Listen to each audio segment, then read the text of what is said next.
우리 친정가족은 부모님과 여동생이 있습니다. 우리 친정은 바닷가 어촌마을이고 부모님은 생선 장사를 하십니다. 그랬기에 밥상 위에는 항상 생선이 빠지지 않고 올라올 정도였고 동생과 저는 생선을 많이 먹고 자랐습니다. 물론 생선을 좋아했던 것은 당연했고요. 어릴 때는 그러한 모든 것이 참 좋았어요. 옛 기억을 떠올려 보면 장사를 마치고 돌아오신 부모님이 석쇠에 생선을 구워주시긴 했는데 그 맛이 아주 꿀맛이었어요. 비록 풍족하진 않았지만 우리 가족은 참 행복했습니다. 부모님은 우리 자매를 끔찍히도 아끼셨고 그러한 부모님의 사랑을 받으며 우리는 잘 성장해 갔어요. 그런데 제가 사춘기가 오면서 조금씩 삐그덕거리기 시작했는데요. 아마도 제가 중학교 때였을 거예요. 학교에 갔는데 제 옆을 지나가던 담임선생님이 아유 생선 비린내! 라고 짜증 섞인 목소리로 말을 하더니 아참 너네 집 생선 가게 한다고 했지? 예 수진아 부모님이 생선 가게 하는 건 다 이해하는데 최소한 다른 사람들한테는 피해주면 안 되잖니? 그러니까 항상 깨끗하게 하고 다녀야 하지 않겠니? 너 때문에 교실에 생선 비린내가 진동하면 다른 친구들은 어떻겠니? 라고 말을 했는데 지금도 참 이해가 되지 않는 부분이 한참 예민한 사춘기던 제게 어떻게 그런 말을 할 수가 있었을까요? 그리고 그런 선생님의 말은 큰 파장을 불러일으켰는데요.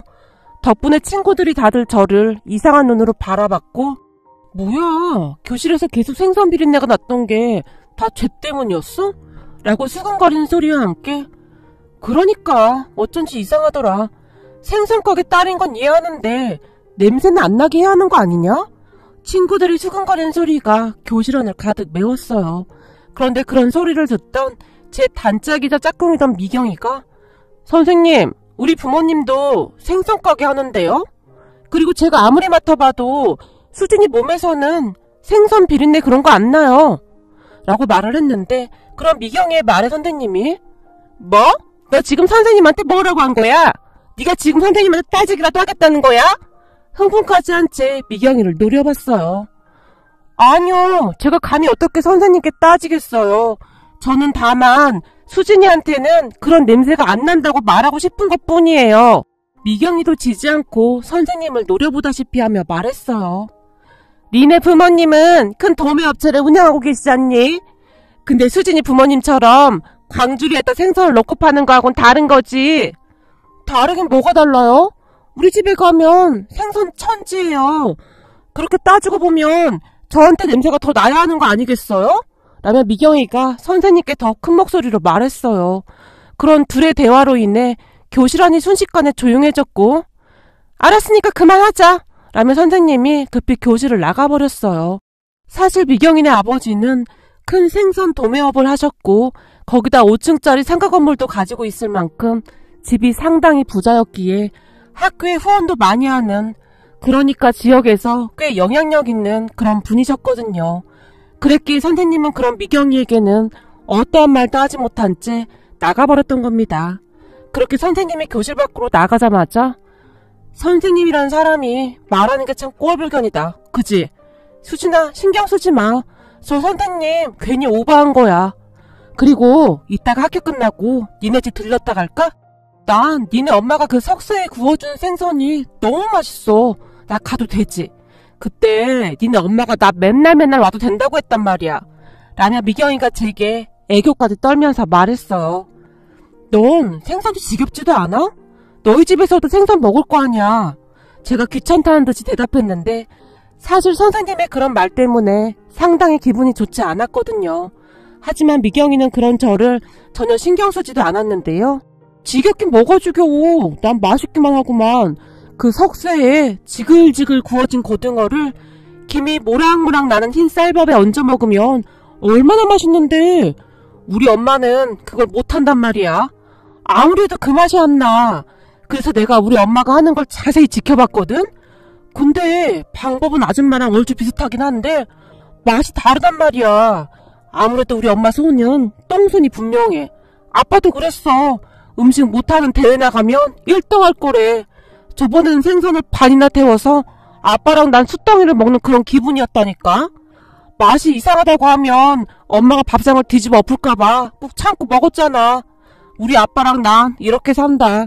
라며 미경이가 고개를 절레절레 흔들었어요. 좀 전에도 말씀드렸듯이 미경이네 집은 상당히 부자예요. 그래서 그랬는지 친구 미경이는 자신감이 넘쳤고 당당했습니다.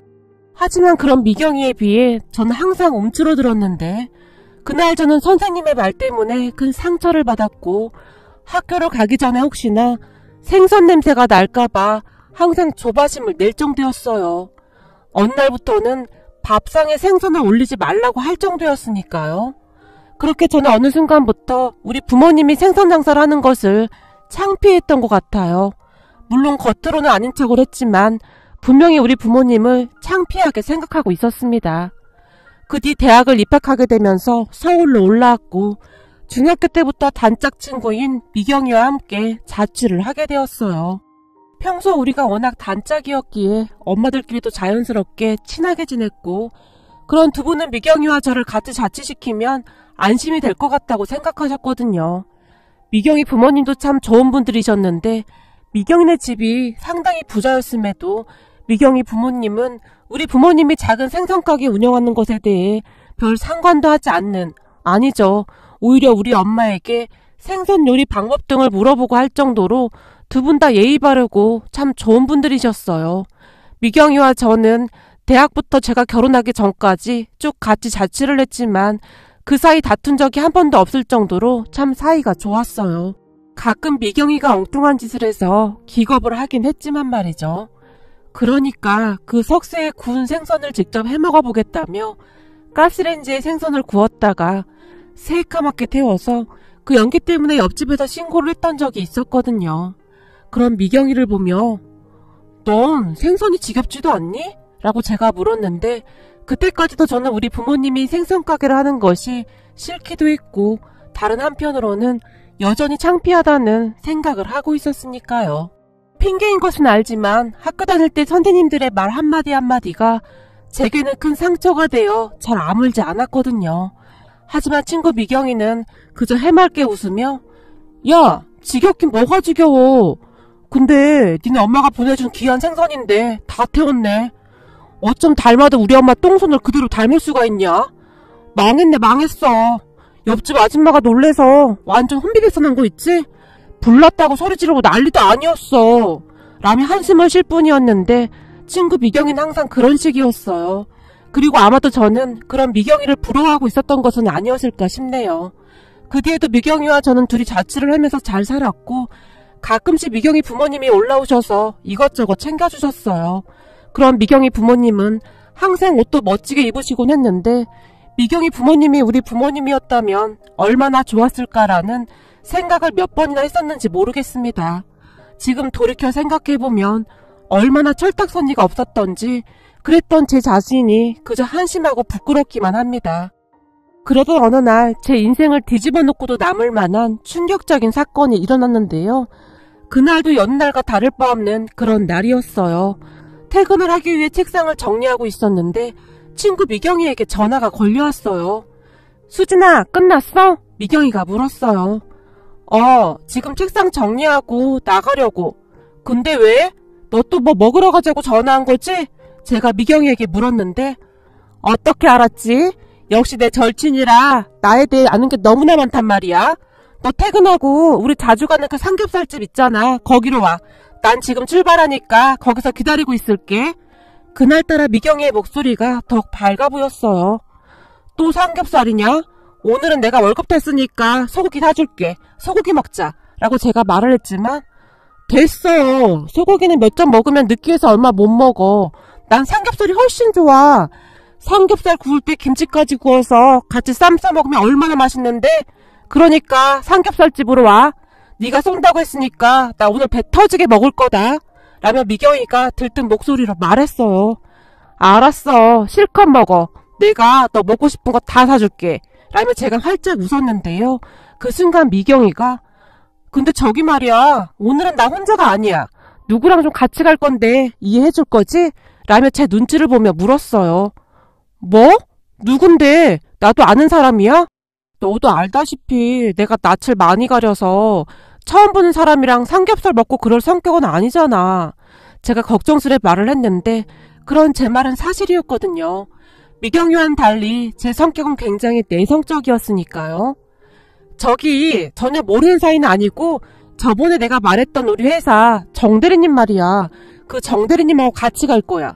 내가 너랑 밥 먹을 거라고 하니까 나 따라간다고 지금 내 옆에 딱 붙어 있어. 무슨 자석도 아니고 아무리 밀어내도 꼼짝도 안 하고 그냥 딱 붙어 있어. 그러니까 나도 어쩔 도리가 없어. 암튼 이따가 보자 라며 미경이가 급히 말을 했고, 미경아 저기 그건 좀 이라고 제가 말을 하고 있었지만 전화는 이미 끊어진 상태였어요. 여기서 미경이가 말한 정대리란 사람은 미경이와 같은 회사에서 일하는 직원인데요. 어느 날 미경이 책상 앞에 미경이와 제가 나란히 찍은 사진 액자를 보더니 저를 소개해달라고 미경이를 계속 졸라대던 사람이었어요. 하지만 저는 아직 남자친구를 사귀고 싶은 마음이 없었기에, 아니죠, 성격이 워낙 소심하다 보니 모르는 사람과 단둘이 앉아서 대화를 하고 싶은 생각이 전혀 없었다는 말이 맞을 것 같네요. 어찌되었던 그동안 계속 소개팅을 거절하고 있었는데 그런 제게 야 정대리 사람 진짜 좋아. 내가 너 얼마나 아끼는데 너한테 아무나 소개시켜주겠냐? 너랑 나는 영혼이 서로 연결되어 있는 그런 사이잖아. 그래서 너무 아까워서 그래. 그 정도면 인물도 좋고 거기다 성격은 뭐 말할 것도 없고 우리 회사 여직원들 중에서도 정대리님 눈에 들려고 안간힘을 쓰고 있는 사람이 한둘이 아니야. 근데 그동안 돌부처처럼 꼼짝도 안 하던 사람이 너한테 홀딱 반했다니까? 라며 미경이가 계속해서 설득했지만 저는 그저 거절할 뿐이었어요. 그랬는데 그날 그 정대리를 데리고 삼겹살집에 나타난 겁니다. 처음 만나는 자리에서 삼겹살집이라니요. 하나밖에 없는 제 절친이지만 어느 때 보면 진짜 엉뚱하다는 생각만 든답니다. 결국 그날 저는 그 삼겹살집에서 얼떨결에 소개팅 아닌 소개팅을 하게 되었는데, 미경이 말처럼 정대리란 사람은 성격이 참 좋아 보였어요. 낯을 많이 가리는 저조차도 깔깔거리며 웃게 만들 정도였으니까요. 미경이만큼이나 밝고 따뜻한 사람이구나 라는 생각이 들었는데, 한참을 웃고 떠들던 정대리가 저기 제가 사진 보고 한눈에 반했습니다. 딱 제 이상형이세요. 저 몇 번만 만나주시면 안 될까요? 라고 물었어요. 저기 제 성격이 좀 소심해서 낯도 많이 가리고 하거든요. 라며 제가 머뭇거리며 대답했어요. 그건 걱정 안 하셔도 됩니다. 제가 불편하지 않게 해드릴 자신 있습니다. 정대리가 자신만만하게 말했어요. 그리고 옆에 있던 미경이도 정대리님, 제 친구 진짜 어디 내놔도 아깝지 않은 친구예요. 근데 모태솔로라 정대리님이 잘해주셔야 해요. 모르는 게 너무 많거든요. 라며 거들었는데 미경이는 정대리가 워낙 좋은 사람이라고 생각을 해서 그랬는지 저와 잘 되길 바라는 눈치였어요. 그때 정대리와 저는 가끔 만나서 차도 마시고 밥도 먹으면서 조금씩 가까워져 갔는데 긴 시간을 같이 있어도 시간 가는 줄 모를 정도로 편하고 좋은 사람이었어요. 그렇게 정대리와 저는 사귀게 되었는데 정대리는 항상 한결같이 제게 그렇게 잘할 수가 없었어요. 우리 둘이 한 1년 반쯤 사귀던 어느 날 남친의 엄마가 저를 만나보고 싶다고 했고 떨리는 마음으로 남친 집에 인사를 갔습니다. 여기서 잠시 남친 집안에 대해 설명을 드리자면 남친 집은 정말 잘 살아요. 그러니까 남친 부모님이 유산 받은 것도 꽤 있으셨고 남친 아버지가 사업을 하시는데 그 사업도 잘 되는 편이다 보니 제가 생각했던 것보다 훨씬 더 부자였어요. 그랬기에 저는 더 긴장할 수밖에 없었는데 모든 것에 있어 우리 집안과 차이가 많이 났거든요. 그렇게 그날 첫 인사를 드리기 위해 남친 집 앞에 섰는데 이건 뭐 집부터 어마어마하더라고요. 그 순간 더 긴장을 한 채 집 안으로 들어섰는데 우선 남친 부모님의 첫 인상은 나쁘지 않았어요. 두 분 다 환하게 웃으시며 저를 맞아주셨거든요. 그런 남친 부모님을 보며 약간은 마음이 놓였던 것 같은데 얼마 뒤 그 모든 것이 제 착각이었다는 것을 알게 되었답니다. 집안에 들어서자 식탁 한가득 음식이 차려져 있었는데 어서와요. 내가 나름 음식을 준비했는데 입맛에 맞으려나 모르겠네요. 라며 남친 엄마가 반가운 표정으로 활짝 웃으셨어요. 안녕하세요. 음식이 진짜 맛있어 보여요. 저도 모르게 감탄했는데요. 차려진 음식을 보며 음식이 이렇게까지 화려할 수도 있는 것이구나 라는 생각이 들 정도였으니까요. 그렇게 식탁에 앉아 식사를 하며 이런저런 대화를 나누게 되었고 제게 이것저것 묻던 남친 엄마가 부모님이 생선 가게를 운영하신다면서요? 라고 물었는데 저도 모르게 표정이 굳어져 버렸고 아, 네 라고 기어들어가는 목소리로 대답을 했는데 저도 모르게 고개를 푹 숙이고 말았어요. 사실 그렇지 않아도 남친 집과 우리 집이 너무 많이 차이가 나는 듯해서 걱정이 가득했으니까요. 그때 당시 제 머릿속은 굉장히 복잡했는데 상견례를 어떻게 하지? 우리 부모님을 보고 결혼을 반대하면 어떡하지? 그런 생각들이 제 머릿속을 가득 메우고 있었어요. 그런데 그런 제 마음을 알 리가 없는 남친 엄마가 그럼 생선 가게 딸이니까 생선에 대해 많이 알겠네요? 라고 제게 물었는데 그 순간 제 얼굴이 새빨개졌고 제가 다시 고개를 푹 숙였어요.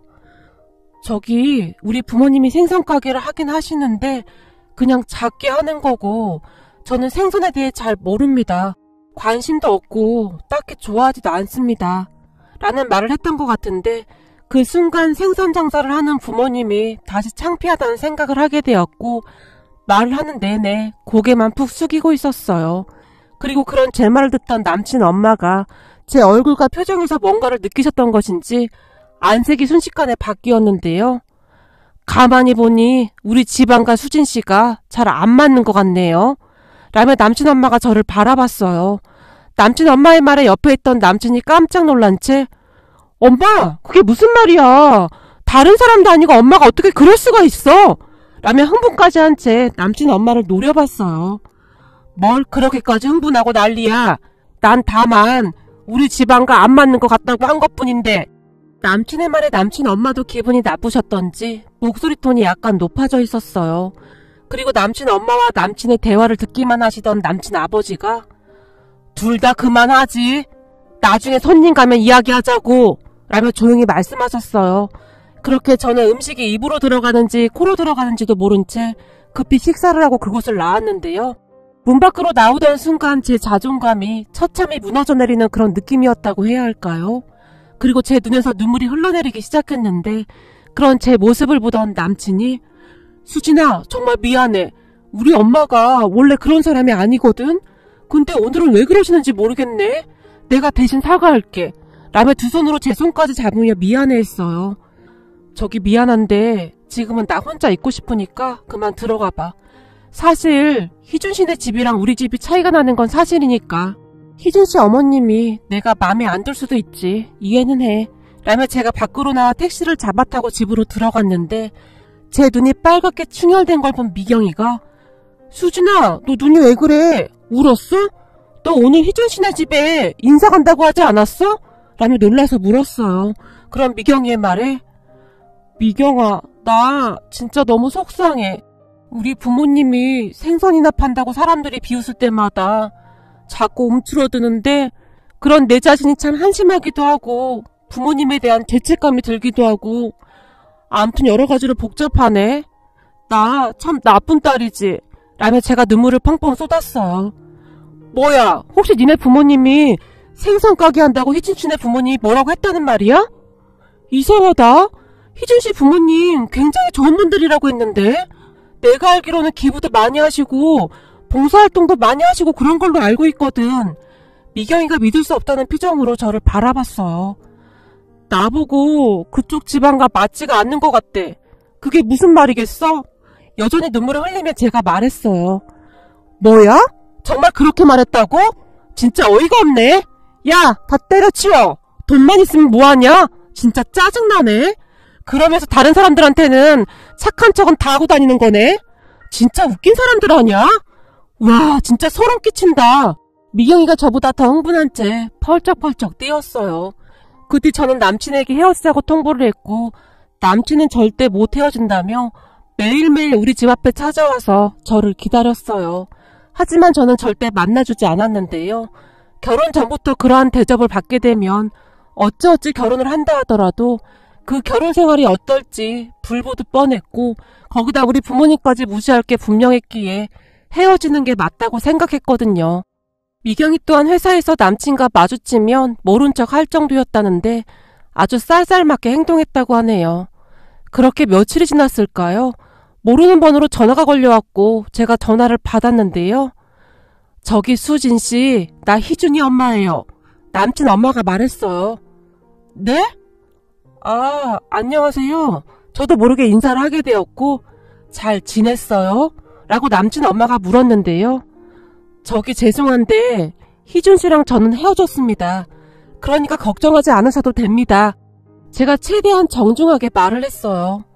실례인 줄 알겠지만 나랑 잠깐만 만나줄 수 있어요? 남친 엄마가 물었는데요. 저기 조금 전에도 말씀드렸듯이 희준씨와 저는 헤어졌습니다. 그러니까 더 이상 어머님과 만날 이유가 없다고 생각합니다만 제가 다시 정중하게 거절을 했습니다. 잠깐이면 되는데 안 될까요? 내가 수진씨와 긴히 할 말이 있어서 그래요.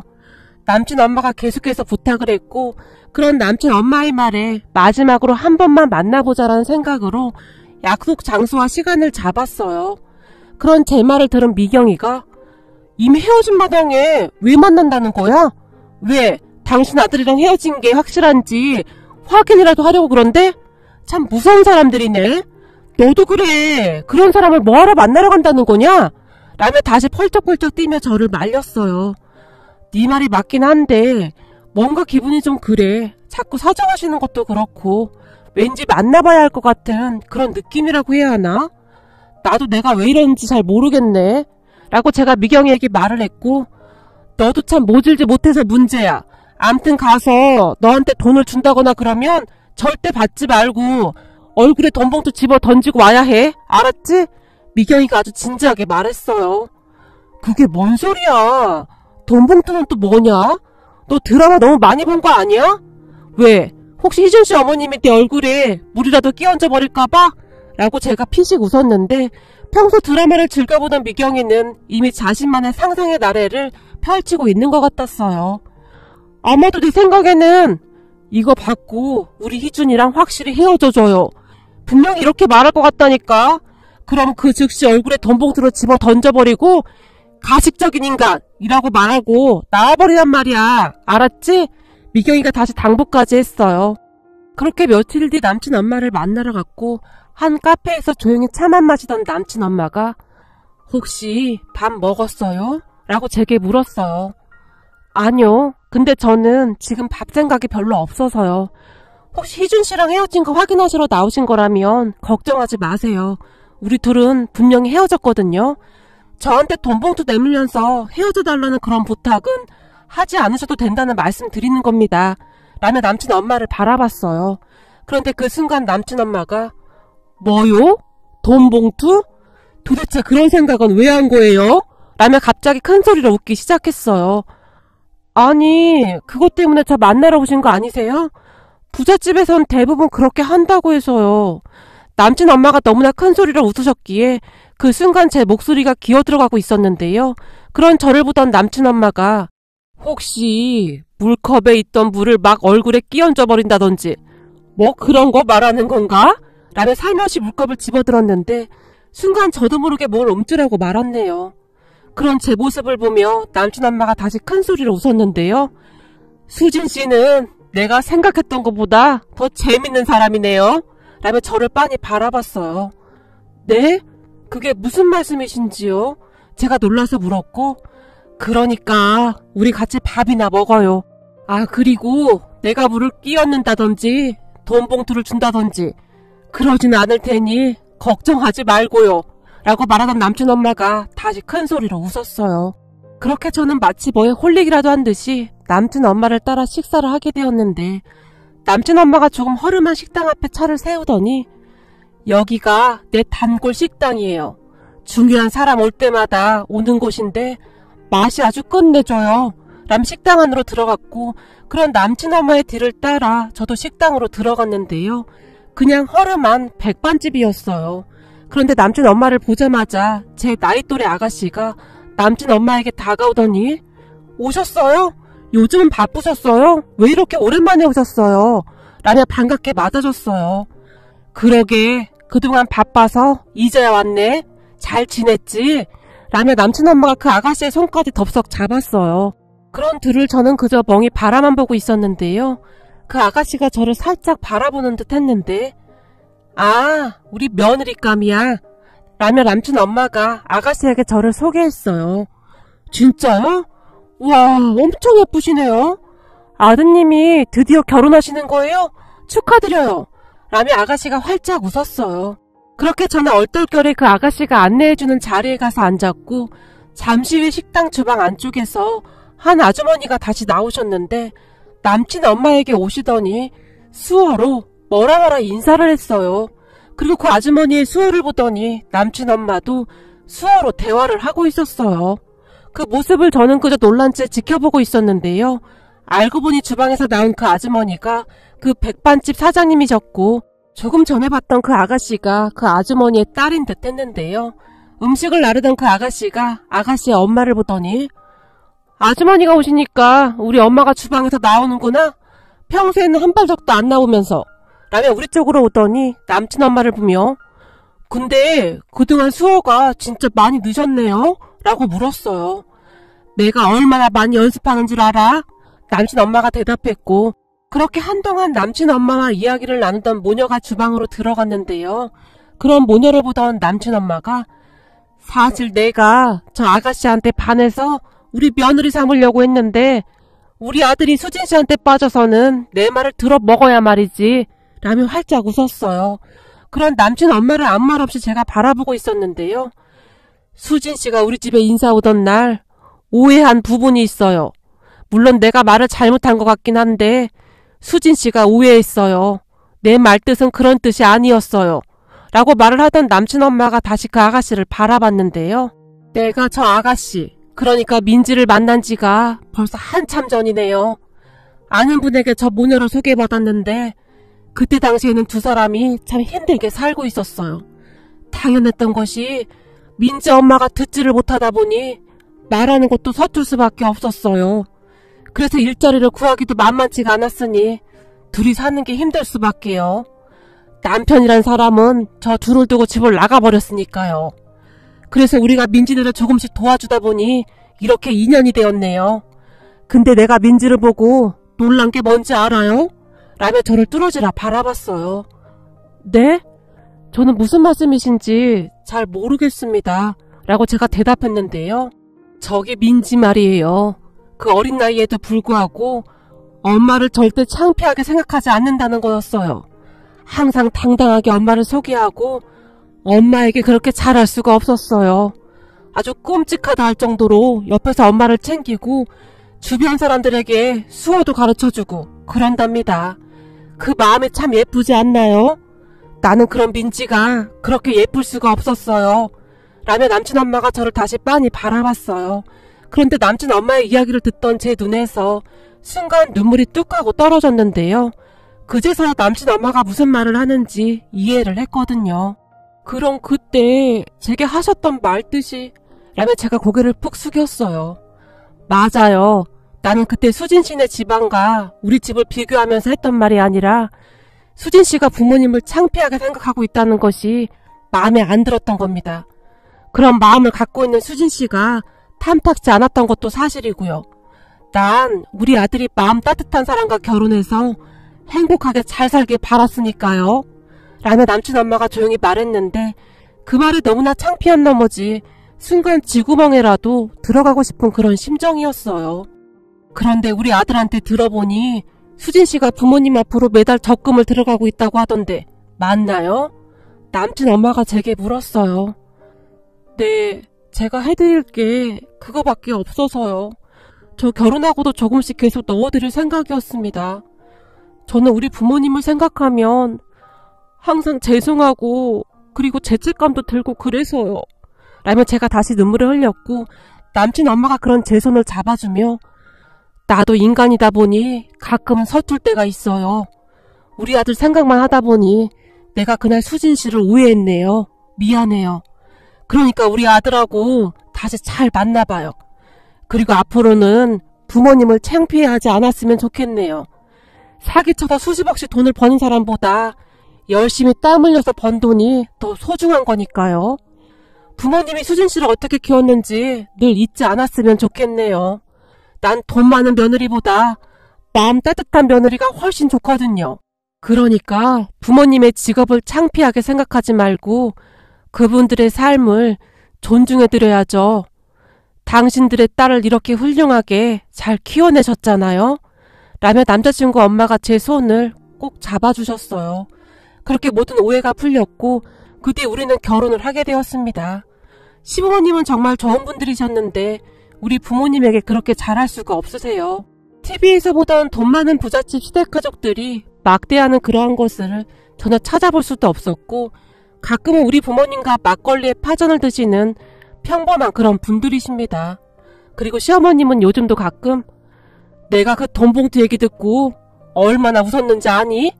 지금도 그 생각만 하면 혼자 피식피식 웃음이 나오는구나. 암튼 넌 엉뚱했어. 라며 저를 놀리곤 하시는데요. 어머님, 그 얘기는 그만하기로 하셨잖아요. 그건 제 친구 미경이가 한 말이라니깐요. 제가 입술을 삐죽거리지만 암튼 네 친구 미경이도 볼수록 참 매력적이야. 그런 친구가 있다는 걸 항상 감사하게 생각해. 라며 시어머님이 활짝 웃으셨어요. 시어머님의 말을 듣고 보니 시어머님의 말씀이 맞다는 생각이 드네요. 남편과 저를 이어준 것도 친구 미경이고 항상 제 옆에서 용기를 준 것도 미경이니까요. 그러한 것을 보며 제가 참 인복이 많은 사람이라는 생각이 듭니다. 제 곁에는 소중한 사람들이 참 많으니까요.